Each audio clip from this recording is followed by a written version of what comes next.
মানে ছাত্র শিবিরের টোটাল ছাত্র শিবির তো প্রতিষ্ঠা হয়েছে 1977 77 সালে। 77 সাল থেকে এখনো অব্দি আপনি যদি অ্যানালাইসিস করেন ছাত্র শিবিরের কারো বিরুদ্ধে চাঁদাবাজির অভিযোগ পাবেন না, সিঙ্গেল অভিযোগ দেখাতে পারবেন না, প্রমাণ তো পরের কথা। তারপরে ছাত্র শিবিরের বিরুদ্ধে কখনো কোনো একটা ধর্ষণের অভিযোগ পাবেন না। সোসাইটিতে আমরা যেগুলোকে ক্রাইম মনে করি, যেগুলোকে নৈতিক পদস্থলনের বড় বড় উপকরণ মনে করি, এমন কোনো উপকরণ ছাত্র শিবির কোনো দায়িত্বশীল বা জনশক্তির মধ্যে অন্তত কেউ অভিযোগ দিয়েছে এমনও পাবেন না।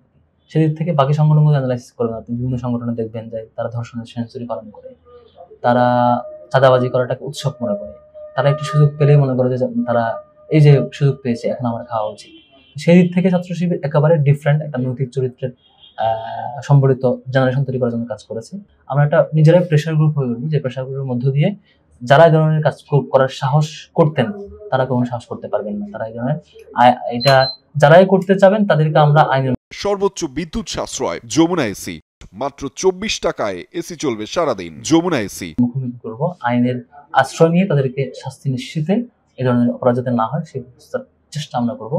তবে আমরা কোনো আইন হাতে তোলার মতো আমরা কাজ করবো না। যে সংগঠনটাকে আওয়ামী লীগ তার সবচাইতে বড় অপোনেন্ট মনে করেছে, অপোনেন্ট মনে করে শুরু থেকে নির্যাতনের চরম মাত্রা দেখিয়েছে আর কি। আমি আপনাকে উদাহরণ দিয়েছি, প্রত্যেক স্তরে স্তরে প্রত্যেকটা মহানগর ইউনিভার্সিটি কমিটিতে যা সভাপতি সেক্রেটারি তাদেরকে উঠায় নিয়ে গিয়ে গুম করে রাখা, তারপর উপশাখা ওয়ার্ড পর্যায়ে যারা তাদেরকে কোনো একটা কোরআন ক্লাসের প্রোগ্রাম বা কোনো একটা নামাজ পড়ছে বা কোনো একটা স্টাডি সার্কেল ওখান থেকে ধরে নিয়ে গিয়ে অস্ত্রসহ আটক দেখিয়ে দিনের পর নির্যাতন করা, সকল অফিস বন্ধ করে দেওয়ার মতো এই সামগ্রিক নির্যাতনের চরম মাত্রা দেখিয়েছে যে সংগঠনদের উপর।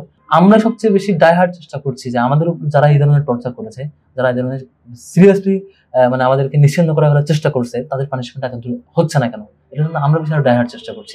আমাদেরকে তো মানুষ শিবির পরিচয় এখন মিশতে দেয় না, মিশার জন্য সবগুলো অফিস, কেন্দ্রীয় অফিস থেকে শুরু করে একদম শাখা অফিস পর্যন্ত সবগুলো বন্ধ করে দেওয়া, স্তরে স্তরে সকল দায়িত্বশীলকে মামলায় জড়িত করা, ক্রস ফায়ার দেওয়া।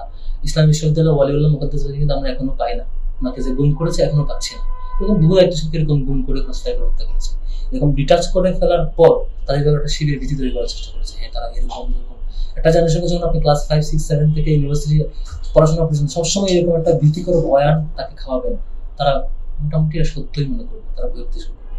এখন আমরা কি করছি ওটা তাদের সত্যটা উপস্থাপন করার জন্য, এইটা যেটা মিথ্যা বয়ান ছিল, যে আমরা আত্মপ্রকাশ, আমাদের পরিচয় প্রকাশের পরে কিন্তু আমি নিজে আমার হলে গিয়েছি, আমার সভাপতি ক্যাম্পাসে গিয়েছে, আমি নিজে ক্যাম্পাসে গিয়েছি, সবাই আমাদের সাধারণ গ্রহণ করছে। কারণ কেন জানেন?